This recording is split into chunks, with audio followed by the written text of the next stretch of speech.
Okay. Hey, Fran. Hi. How are you? I'm just hunky dory. You're hunky dory. Wow, that sounds pretty good. How are you? I'm not hunky dory. Aw. What That's are okay. you?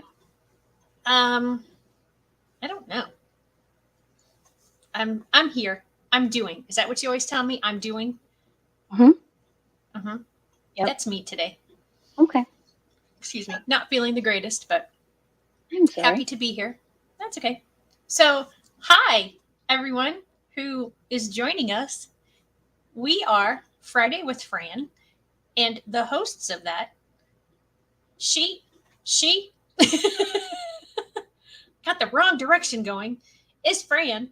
And And you are Shelly. yeah, didn't you point at me the wrong way though? No, No? That's weird because on my screen you were pointing away from me. I have my camera mirror image. Oh, so that's fun. So I wonder what people see when I do this. Like I'm not okay. Well, that's interesting. Well, anyway, and sitting in her lap with the cute little ear perked up is Cooper. Oh, here he He's her is. he's her emotional support animal without ever actually having training to do so. He just is a cuddle bug Yes. and he protects her. And so does her cat Emmy, which I haven't seen Emmy in a while. She was actually up here on the desk just a little bit ago, and I dropped something on her head, so she ran away. I think I would have done the same thing. Yeah, considering it was my cell phone that I dropped. Oh, I felt poor very Emmy. bad. Well, it Badly. happens. Very bad. Very badly. Very bad. Very bad. It Yes, just very sounds bad. weird. I know it does. So, for anyone who doesn't know who we are and why we do what we do, I will. I'm going to introduce you, and then I'm going to have you introduce me. Oh, man. How do you like that? Or do you want to just introduce ourselves? Go for it. I'll see what I can come up with. All right. So, Fran is the mom of two adult children, both of whom have disabilities. One has Down syndrome, one has autism. And they are beautiful adults who have had their own struggles throughout life. And so Fran brings in the parent perspective. And she herself became a person with disabilities about 5 or 6 years ago after a stroke and a series of concussions.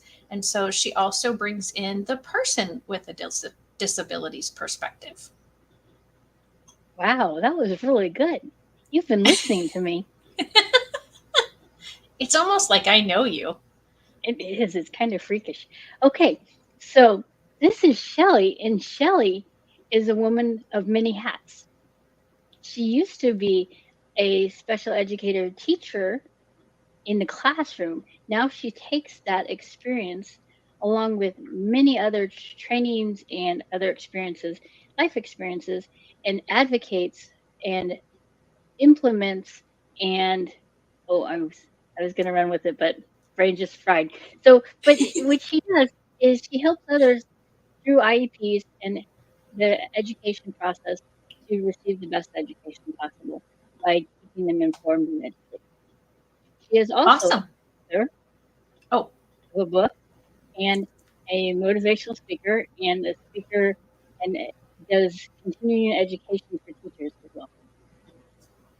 wow. Okay, can you come with me and just open up and introduce me all the time? Did I do That's okay? awesome.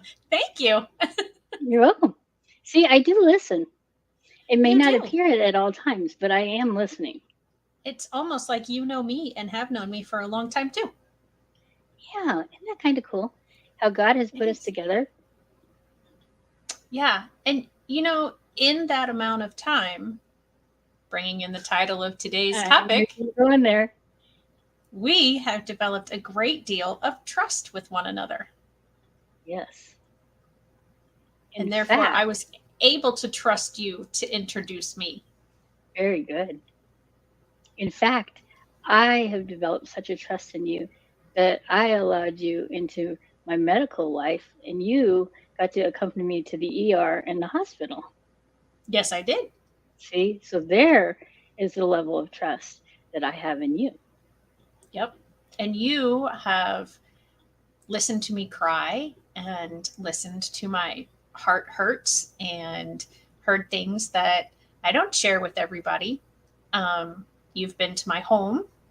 I didn't realize you hadn't been here prior to that time last summer, whenever it was, but but yeah, you know things about me. We trust each other that we are going to have each other's back when necessary. You let me send you texts at all times of the day and night and ask for prayers. So that's a level of trust as well that I don't have with everybody. And I'm humbled that we have developed that. And I think one of the key things about building trust in an individual is it takes vulnerability. Mm-hmm. It takes a level of going, okay, I have to trust. I have to believe that this individual has my best interest in at heart, and that they're not going to intentionally hurt me. We all Right. unintentionally hurt individuals, even the ones we Yeah. love, but not intentionally. And I think that is a key level of where you start with trust. Hi, Mom. Hi, Mom. Glad you could join us. I didn't even tell her ahead of time that we were coming on today, so she must have gotten the notification or realized what time it was. So, Mom, I don't know if you missed the beginning or not, but we're talking about trust today. And one of the things that I find interesting about trust, and this has always puzzled me, is we can have years and years, all the calendars around and around, multiple times of having trust. But it only takes a time, one time, for one of us to believe that the other one intentionally, and sometimes not even intentionally, sometimes these things happen unintentionally, break the trust. And then it's gone. And it, in many, many cases, is impossible to get back. Right. So why is that? I don't know. Why is that? I don't know. And you spoke up my cat, because here she is. Emmy's back! Yay! I guess she forgave me for dropping the phone, and she now trusts me again. Or she has a short-term memory and she doesn't remember that you dropped the phone. She could be like Dory. Yeah. Yeah. So that's interesting, being like Dory or having short-term memory, and how that relates to trust. Mm. Do you think that that is maybe a necessary skill to have when it comes to having your trust broken by someone?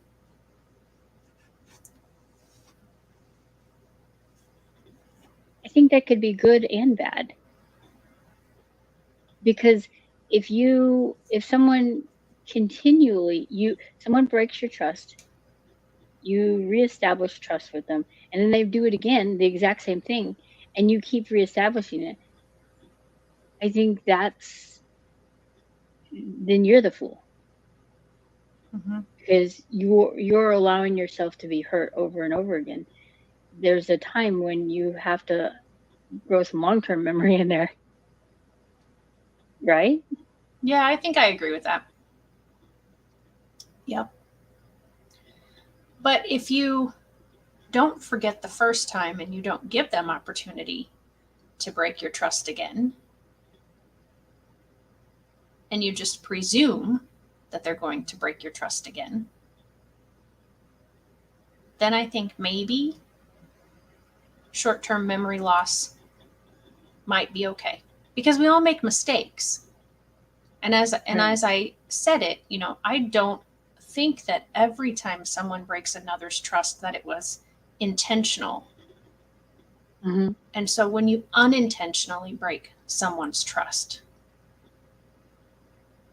And then, you could have, like I said, you could have had a relationship with a person for lots and lots of all the calendars around.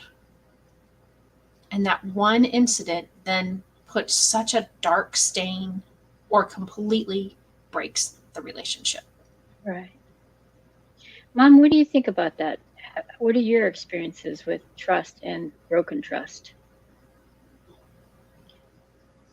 And so while she's doing that, trust was your topic that you were thinking about. So what was your reason for wanting to discuss trust today? Well, it was multifaceted, I would have to say. Okay. I was thinking about trusting our medical professionals because I have some medical issues going on right now. And then I was thinking about the school system and how do we establish trust with the educators and the administration? And how do you keep that trust? How do you keep it going?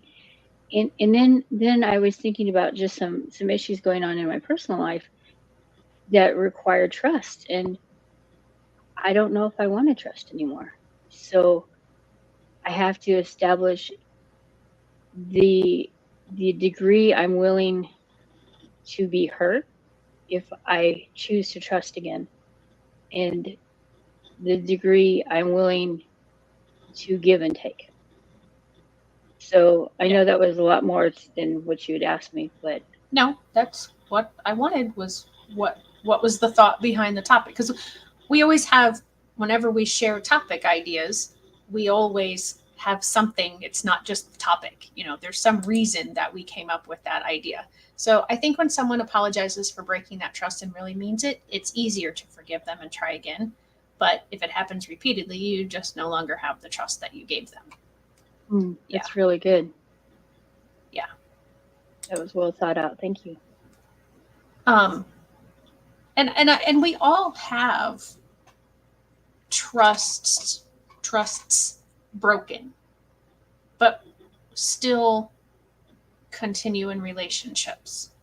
Even if it's like, okay, so I had a trust broken with person A, I'm going to try and, and then I have build a new relationship with person B. And so I'm still trusting. So, so that's what I mean. Like, it's not that we never trust anybody again. We may still go back and trust person A eventually. But I think your question about trusting schools, trusting medical professionals, how do we build trust?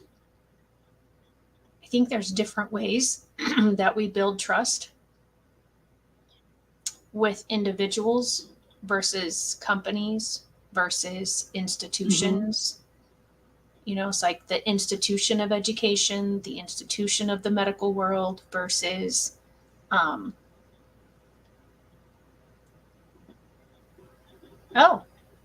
that's an interesting question, Lord Jimmy IRL. We will try to work on that in just a second. So, and then how we trust individual people, because there was something that happened to me earlier today, and I was like, yep. So now I don't, you know what it was? I was like, what was that thing? And it was before you had told me your topic. And so it was, I bought these things on the internet and I hadn't had any frame of reference about them. I just saw them and I thought, oh, that could be something really, really helpful. And so I purchased them, and now I'm not happy with what I purchased. I don't think it is delivering on the promises that I heard in the advertisement. And so as I'm trying to use it again, trying to see, well, maybe I didn't do it all the way right the first time, or, now I'm like, and this is why I don't buy things off of the internet. So my trust of a million companies that sell me something blindly on the internet has now been broken because of an incident with one company on the internet. Right. So that's what I'm talking about. Like when we talk about teachers and parents, how do you build that trust with I the think school? I think it starts with open communication. You have to be willing to be open to hearing what they have to say. And in the same vein, they have to be open to hearing what you have to say. Mm-hmm. There's some give and take. Yeah. And the more give and take there is, I believe the more open the relationship and the greater degree the trust is built. Yeah. Yep. And it's very scary, I think, when you've been hurt by an institution or a group of people, to talk with an individual and decide that you're going to try to trust that person because they're within that group or that institution that has Right. hurt you in the past. So I think also if they take the responsibility for the wrong they did and not pass the blame to someone else, that makes it easier too. I think that's valid for this part of the discussion today, because it is, you do want to believe that they're sincere. And if they say, oh, well, so and so said or did, or, well, it wasn't my fault because whatever. Yeah, then you don't really believe that they're sincerely taking responsibility for their action. Right. So communication. Mm-hmm. And then what else? I think experiences, that they've shown that they have your back. When you had your medical issues and, you told me about them and I was like, well, let's go. We need to go get you to a doctor. And so then the next time that you had a medical issue, you were like, okay, well, I know she took me the last time, so I can call her and ask her to take me to this appointment or to transport me from one medical building to another medical building. And so I think it's the action, the experience. What do you think? That's what I was thinking. I was thinking shared interactions and experiences. So you have your communication, your shared experiences and interactions. And then what your life experiences bring into it. Okay. So elaborate more on the life experiences. What do you mean by that? Your positive and negative experiences in other relationships and other instances. Sorry, my cat is doing something weird with my mouse. It just started flipping through everything on the computer. So does that make sense what I'm saying? Mm-hmm. I think that's all. Okay. Yeah, because if we've had those negative experiences in the past, then we carry them with us to the next situation. Mm-hmm. And Lord Jimmy, we're not forgetting about you.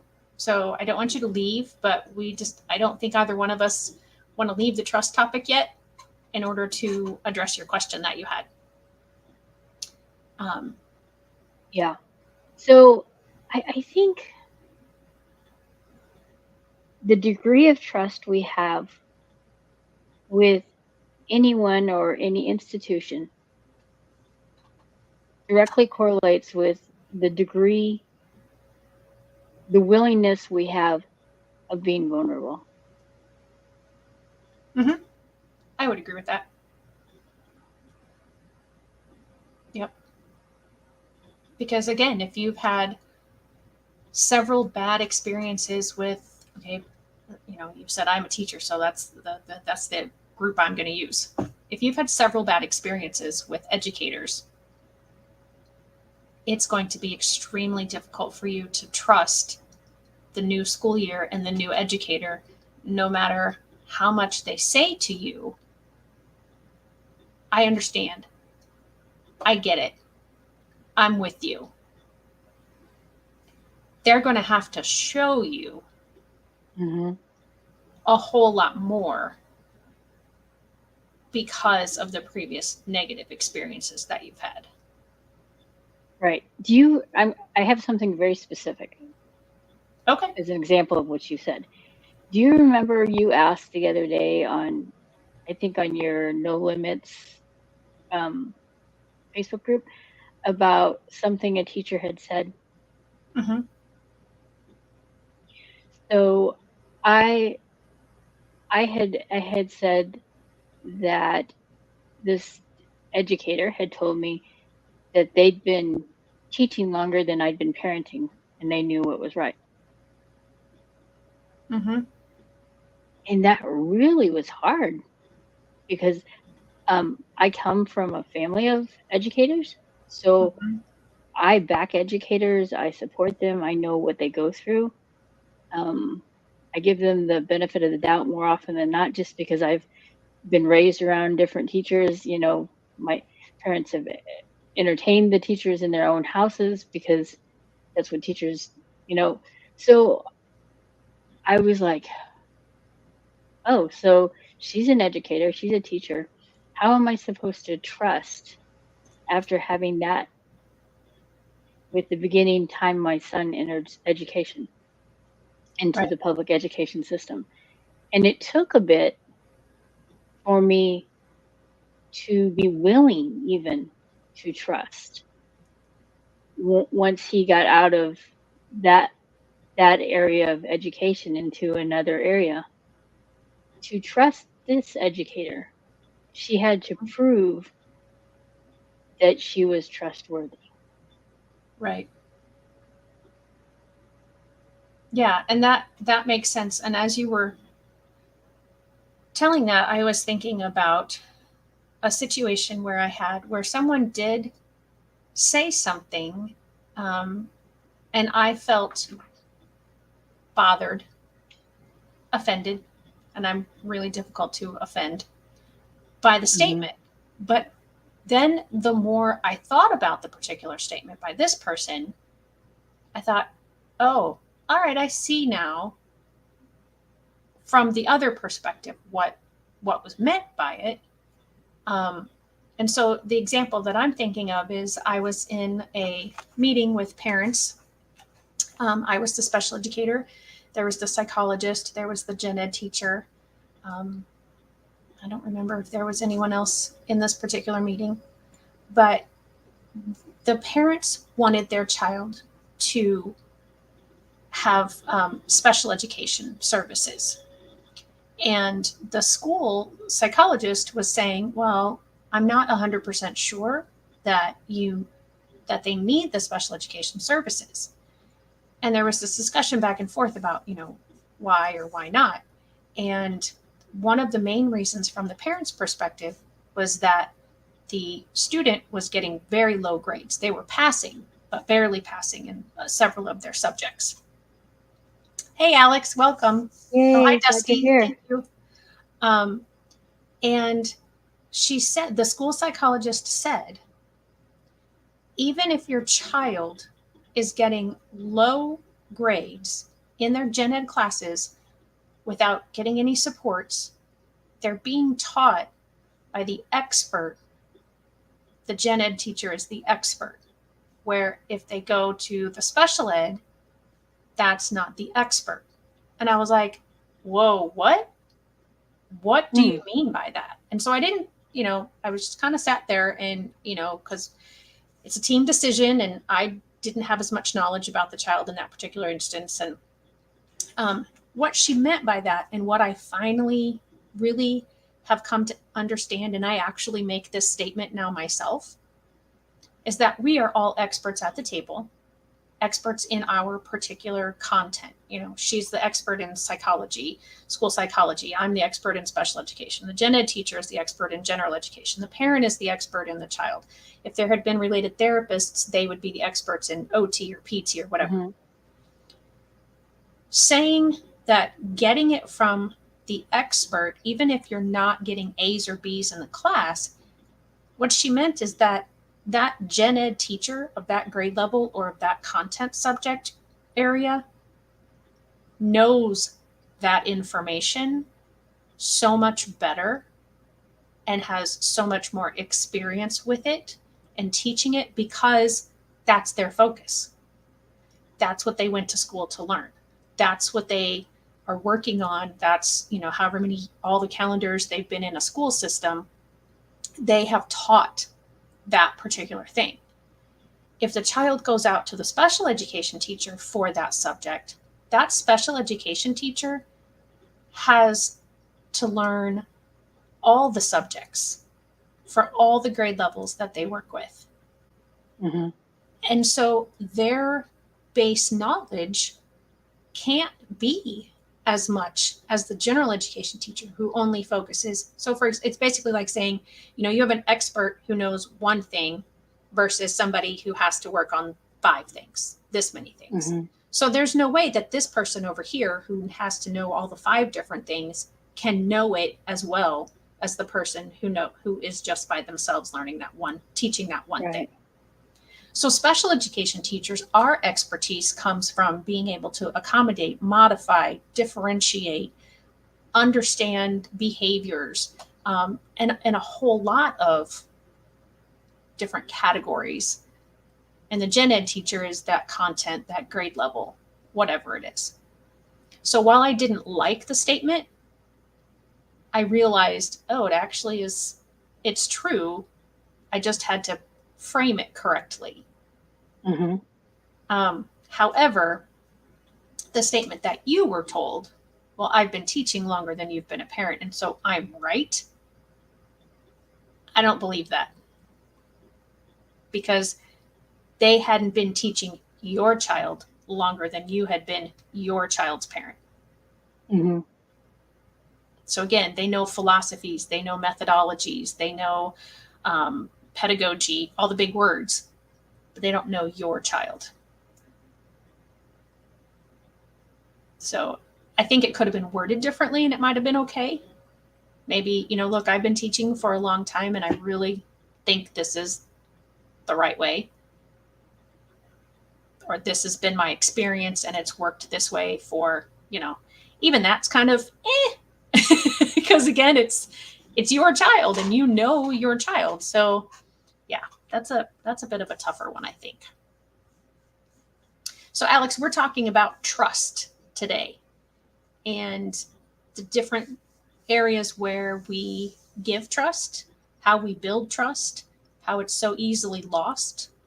And then kind of, do you build it again? What do you do? That sort of thing. Is that a good synopsis, you think? It sounded pretty good. Okay. You sound like you know what you're talking about. You actually usually do the summaries better than I do, so I should have let you do it. It was fine. It went well.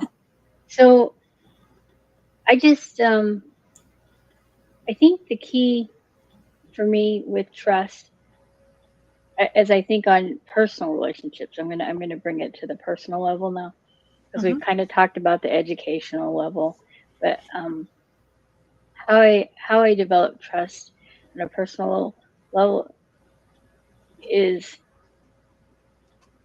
small interactions that build to deeper interactions and longer interactions. Yep. And if what is spoken lines up with the actions. Mm-hmm. Because if someone says something, but they don't do what they're talking about,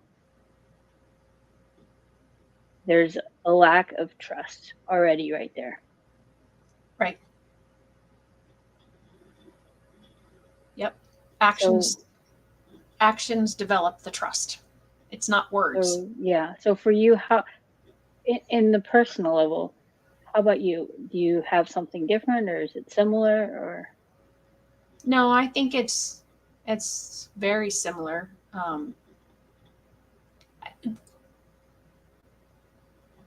It is weird, the things that I do extend trust to that I don't realize I'm extending trust, and that person really hasn't earned the trust.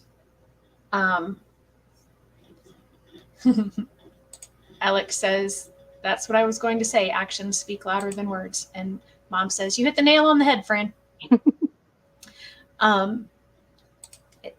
Like,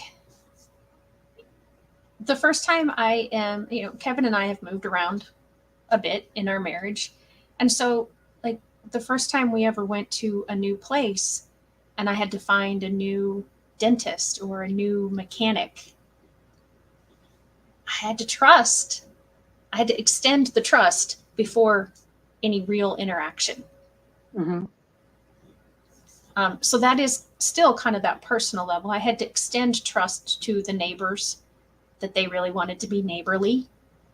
I had to extend trust to, like, he was in the military, so that the military was really going to take care of us like they said they were going to. So there are those times, but I think the personal trust, of my own heart, and I think that's what you're referring to, it takes time. It takes those small interactions that lead to meaning, that lead to trust. I think Alex is summing it up right there, what you just said. Yeah, and my gut plays a part in who I trust. Absolutely. Yep. I think what came to mind just as you were sharing, it brought to mind your and my relationship and how we have developed that trust. I mean, we talked about the medical and everything, but a long time ago, when we didn't really know each other well, we developed trust, and it was, as Alex said, a gut thing. I had a gut thing, and I trusted you, and we had a deep and heavy conversation. Yep. That without that trust, I don't think it would have occurred. Right. And I was thinking about one of our deep and heavy conversations, and we were driving for a distance from one place back to home. And that's a trust you have to extend to people. If you take cabs or Ubers or Lyfts, or you have to trust that driver is a good driver, and wants to get you where you need to be, as much as you want to get to where you need to be. And so that just made me think of it, is because I remember I was driving, and that also makes me think of Rose in my book, and the story of when Kevin and I were going to take her someplace, and the permission that her parents gave me, and then what her dad said when he was putting her in the car was, you understand that you are the first person. He didn't even say people. It was me, because all the trust was in me, that I was the first person they were letting take her away from them. And, well, yes, this is true. Both of us also pray a lot. Yeah. And so when he said that, just the amount of that trust that put on my shoulders, that they had in me, because they literally had never, not even family, had let anybody take her anywhere without them there with her. So, there's that kind of trust. Now, I had, by that point, had built a relationship with them. So you had built the degree of trust that you were getting at that moment. It didn't just happen that moment. It was a degree of interactions, a series of interactions, and building of that trust. Right. Yeah. And so I want to kind of bring Lord Jimmy's question here, because he gave some information about what happened to his child, and that's definitely a trust. There's a trust that you had to have in the school staff with your children. There's a level that I didn't have to have when I sent my child to school. And that's a trust that was broken with Lord Jimmy's son. Mm-hmm. There was a staff member who, according to his comment, did not treat his son appropriately. So I think you need to speak to that trust level a little bit, because again, the amount that you had to have in school staff sending, especially your son, is different than me sending my daughter. I think, well, my son, a little background, he was a runner. He eloped, and he was a fast runner. And at one point he had an aide with him at all times. And at one point, the aide they had paired with him was not the greatest fit, not because this aide didn't care about him, but because this aide was older and not as agile. And so I questioned, because I didn't trust in their physical ability, not in their want to, but their physical, if this was a wise choice. Oh, yeah. This person has tons of experience.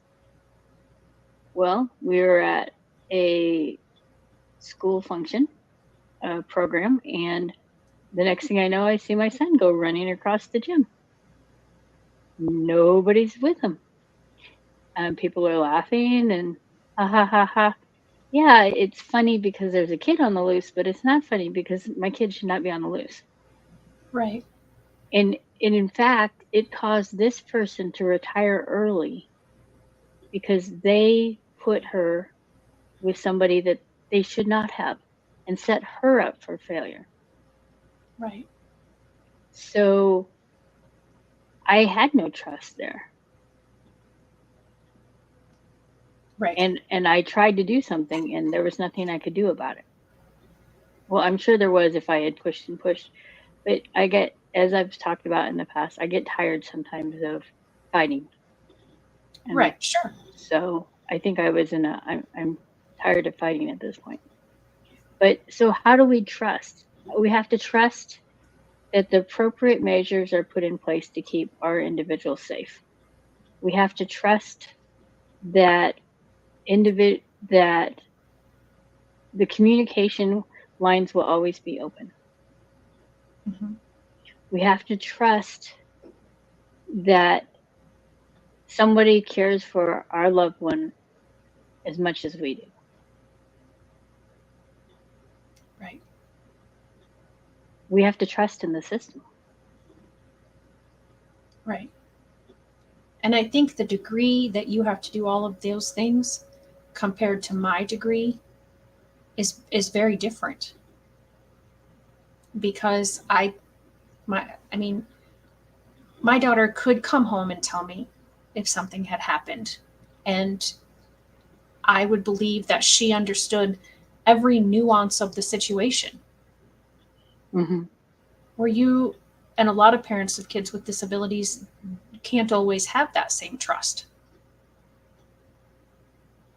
I also trusted because I think if somebody were to approach my daughter similarly to a way that maybe they would have approached your son or your daughter, she would know if there was a need to defend herself or a need to say no, or there might have been some other sort of alarm system in her makeup that would have said, hey, this isn't right, get out of this situation if you can. And there are a lot of students who are eligible for special education that they don't have that knowledge or that ability or that understanding. So absolutely, Alex, there are all levels of trust. And then, like I said, once it gets broken, then there's a whole different thing. So this goes to the trust of today. So Lord Jimmy, first of all, I just want to tell you I'm sorry that happened to your son. And second of all, I appreciate your trust in Fran and I to share that information with us and to ask us this question. He's severely learning disabled. How can Lord Jimmy's asking how he can get him out of the house and be more interested in social experiences. Knowing the second comment that you made, he probably has a large distrust of people he doesn't know because of what happened to him when he was 10. Mm-hmm. And so I think he does say here a little bit later on, oh, no, that's not it. That's not the one I wanted. I guess it was this first one. Yeah. I thought he had gotten passed through therapy, but it might be coming back up again. Absolutely. And I think if he's not in therapy, I think that's definitely a place to start because those are true professionals, right? Fran and I, we're not counselors. We're not therapists. We're not psychologists. We just give advice based on our experiences and our own knowledge. And with that, that's something that I don't think will take just try this or try this and it's going to be okay. Mm-hmm. I do suggest maybe using art, some coloring and to try to be able to help him express how he's feeling. If his disability level isn't one that you feel that he could speak it out. And sometimes that sort of trauma, even if it would have happened to me, I might not be able to speak it out. It might have to come out, and so just trying to get an understanding of where he is and why maybe he doesn't want to be out in public. And then maybe do arranged outings with people his age or his developmental level and do short, small ones. Yeah. What I was going to say was something small and simple to a designated destination, and then go home. Don't make it a whole series of events, but go somewhere and go home. Small steps, baby steps. That was all I was thinking. Yeah. Because it's not quite as. Go ahead. No, it's fine. I was just going to pop that up, so it's fine. It's not quite the same experience as your son, but my son likes to just sit and watch YouTube videos or stay in the house. So we encourage his staff to take a walk, to go get a soda from the vending machine or the laundromat, which is down the road. So they take a walk. But there's a reward built into it. He gets the activity and he gets a favored task or favored item. So that's something we've built in for him to help him not be so tied to the electronics. Go play basketball for a little bit is another thing. Or take a car ride.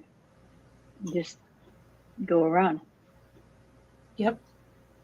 Because you're contained and then but you're out. Yeah. Yeah, that's very good because you are out, and maybe that's the way that they would start, it's like, hey, we're gonna pick up a friend or we're gonna pick up a family member and we're just gonna take a drive, go through, maybe you go through a drive-through and you get an ice cream or you get a soda or you get a whatever, treat, reward, whatever. And then you just drop that other person off and you come home. Because and maybe, I mean, I don't know how long he's been at home, just watching these zombie movies all day long. But maybe it's just literally that Lord Jimmy IRL and his son go somewhere in the car. Maybe that's where they start. For sure. And depending on how severe, maybe it's just, let's get out of the house and go sit in the car for a day. Not a day. I mean, like that's day one. Like you go and you sit in the car for 5 minutes. It's building trust. Yep. It truly is. It ties in. It's building trust in that I'm going to be okay. So little steps. Yeah. And tiny steps. Absolutely. And the whole thing about that's really good too. Okay, I haven't seen it. The school recommended that if he starts making physical threats again, which I missed that. I guess that's the part coming out. I should practice using a leash restraint on him at home to teach restraint. Again, not a trained psychologist, but that doesn't seem like a good idea to me. But maybe that person had, and then we did have somebody, Dusty Reloaded, who popped on and said, my child had the same issue, constantly asking for other kids to fight him. We did a trial run with a leash for 6 months and it worked wonders. I've not heard of that kind of practice. In my head, that does seem very, very restrictive. And I'm not sure with what happened to Lord Jimmy's son, if having some sort of restrictive device where they don't have control to get out, especially if not wanting to go out is connected to the trauma that happened when he was 10 with the janitor, that could be worse for him as opposed to being better. Absolutely, Alex. I agree with what Fran said. That's a very good comment. Start with non-threatening outings, for sure.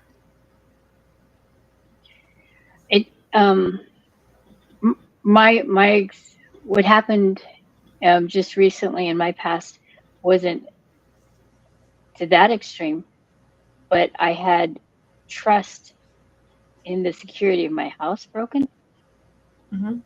And so it caused me not to trust in the security of wherever I was and with whomever I was. And it's taken very intentional decisions to rebuild trust. I go to this building often and I'm in it alone when I'm there. And I was locking the door because I was afraid. Yep. And then people would come and there was no window. So then I was like, oh, great. Do I unlock it and trust that it's someone that's supposed to be coming in, or do I leave it locked and just leave them out there knocking? Right. And so then I realized the knocking was disturbing me more than locking the door was. So then I had to trust. So my next step was no longer to lock the door, but to unlock it, but to be aware when people are supposed to be coming. So I set an alarm on my phone. So when the alarm went off, then I became hyper vigilant, waiting for people to come in. But at least they could get in, and I had moved past locking it. And now I don't set that alarm. And I'm not to this degree and doing it well where people come in and I don't jump, but I'm working on it. Sure. And in my own house, I'm working on not locking the front door if my daughter's home, just trying some baby steps. But so building that trust again is hard once it's broken. Yeah. But finding ways to do it. And like Alex said, start with the non-threatening outings, or start with the non-threatening whatever. Yeah. And I'm still thinking about Lord Jimmy's son. And you and I had talked about it a little bit. Maybe if it's not getting him out of the house, but maybe it's just getting him off of the electronics for a while. play a game with him, play a board game. Have a time where it's, okay, we're going to read books, all electronics are off, or we're going to stare out the window if he doesn't want to read books, or we're going to, excuse me, you find something to interact with him. And again, celebrate the small victories. Yes. Celebrate the small victories, because they are victories. Even if it's as small as the electronic got put down for, that's a victory. Yeah. That's a victory. That's a huge victory, because you can build on those victories. Yeah. Yep. It's a pattern that he has developed and that has been allowed. And so it's going to take time. And I think this is always the most disappointing thing when I give my presentations on behavior, is that everybody wants me to give them a quick fix answer to getting wanted behaviors. And there isn't a quick fix. There isn't. Well, if you do A, then B is always going to happen, and it's going to happen that fast. It doesn't work like that. Right. There have been patterns that have been developed, and the patterns have to be broken, and the new pattern has to be that the person trusts it, the new pattern, and that it's okay, that they're safe, that they like it, that there is, equally good things. They're maybe not the exact same good thing, but they're equally good. And you and I experience this all the time. As Mom said earlier, we pray a lot. And we have the ultimate trust in God that his plan is perfect for us. And I have to so often, you have to trust in that plan. Even though I don't understand it, even though it does not seem to be a good plan at a particular moment that I'm going through something, he has purposes for the things he allows us to go through. And so relying on him and relying on our faith, that even if we feel like there is not another human being on our side, we still have God. And that's honestly, if we truly believe that and can and really accept it and understand it, that's better than having every human on our side. Right. It's hard to do that, Sorry, though. Go ahead. Yeah, No, it is. What reminds me, the scripture that came to mind when you were talking, many are the plans in a man's heart, but the Lord's purpose prevails. And so often I'm like, well, this and this and this and this, and then I have to dial it back and go, but I choose to trust in the Lord's plan. I choose to trust that he has the best interest for me. So, and sometimes that equates even into my relationships. I choose to trust that God's brought the people in my life that are in my life. So I'm going to trust in the people he's brought. And I'm going to pray to him and ask him to give me wisdom and guidance and discernment and how much to trust. Yep. And I had a thought while you were talking, and then I looked away and I lost the thought. Okay. Don't know what that was, but yeah. Oh, I know what it was. It was like, I was really excited about the thought too, is you said you choose to trust. It's a feeling. Trust is a feeling. And we have to choose to live in that feel. Yeah, Mom, short-term memory. Yeah. We have to choose. That's like love. You have to choose, there's an initial big emotional reaction when you're in a romantic relationship, but that kind of fades. And so you have to still choose to love that person. If you've married them and if you're living with them and if you've made that commitment, you still have to choose every day, even when those things that annoy you. You overlook those. Would you call trust an action? Yes. Mhm. Did you see what Alex said? Small steps can lead to big outcomes. I had not. Thank you. Yeah, absolutely. Small steps can lead to big outcomes for sure. Yeah. So It's this was like, is it? Yeah. Oh. So this was like a really heavy, but I think powerful. I think it can break open relationships. It can break open um, relationships in our personal lives, in our educational lives, or our loved ones' educational lives, and our professional lives. Because without trust, there is nothing really. Right. Yep.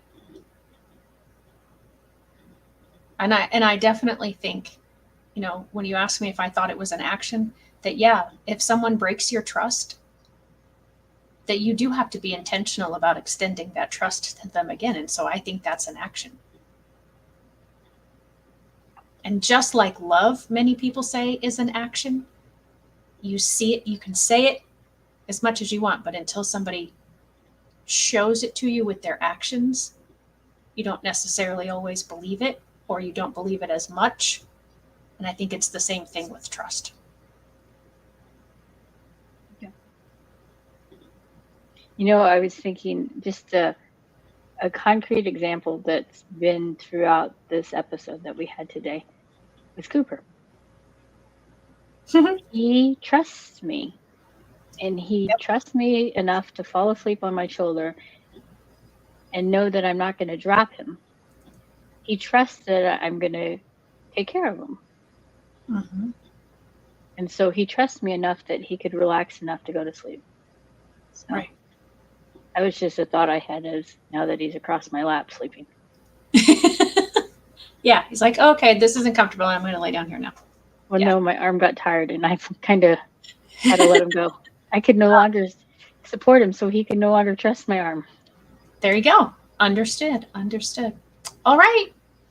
Well, it is time to go. Thank you, Alex and Mom and Lord Jimmy IRL and Dusty Reloaded for joining us today. And anybody else who was here and didn't comment, that's totally fine. Make sure if you don't already subscribe to the channel that you subscribe to the YouTube channel, or you like this on the Facebook page so that you get notifications when we go live. We have gotten into very busy times in our lives lately, and so we don't always make it every Friday, but that way, if you're subscribed, you'll get that notification when we are doing it, and you can hop back and join us and give that input and ask those questions. That was very good. I very much appreciated everybody's input today. And just remember that you're never alone, and that reach out and someone will always be there for you. There's numbers you can call. And Alex, you're right. Mm-hmm. It is a topic that could go on and on. Yep. And to Fran's point about you're never alone and the numbers you can call, you can text 741-741 or 988 if you are in mental distress. If you're in physical distress, of course, then call 911. All right. So we will see you next time. Yes. Bye-bye. Thank you.